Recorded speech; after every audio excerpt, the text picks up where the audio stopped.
Nous restons en Suisse en ce dimanche de votation. L'initiative Pas de Suisse à 10 millions a été rejetée. Ce projet anti-immigration voulait plafonner la population à 10 millions d'ici 2050. C'était une proposition du parti nationaliste UDC. Bonsoir Michel Cerotti, vous êtes notre correspondant en Suisse pour la RTS. Vous nous le confirmez, le non l'a emporté. Bonsoir Estelle, effectivement, à ce stade de la journée, on estime le rejet à 55-56%, avec une marge d'erreur d'1% environ. Les chiffres définitifs tomberont dans la soirée, voire dans la nuit, mais cette initiative a été rejetée par une Suisse, on va dire, qui a voté de manière raisonnable, car si elle avait été acceptée, évidemment que ça aurait posé bon nombre de problèmes à la Suisse, notamment dans ses liens et ses accords avec l'Union européenne, notamment au niveau de la libre circulation, et ça aurait ouvert une période d'incertitude certaine, j'ai envie de dire.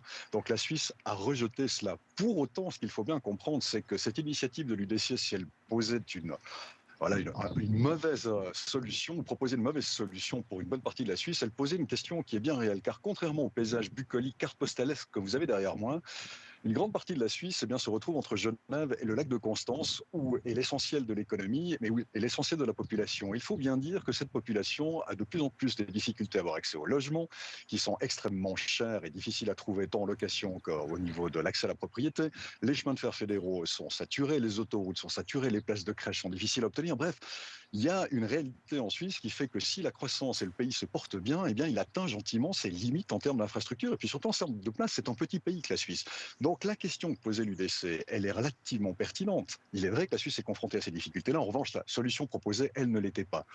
Là, toute la question va être dans les années à venir maintenant pour l'appareil politique au sens large, c'est d'entendre le fait que tout de même 45% de la population est préoccupée par cela et que c'est une réalité, c'est-à-dire que la Suisse va devoir trouver une solution pour continuer de croître, mais dans les limites de son territoire et avec l'infrastructure qu'elle connaît. Et ce n'est pas une mince affaire. Michel Cerotti en direct de Suisse. Merci Michel.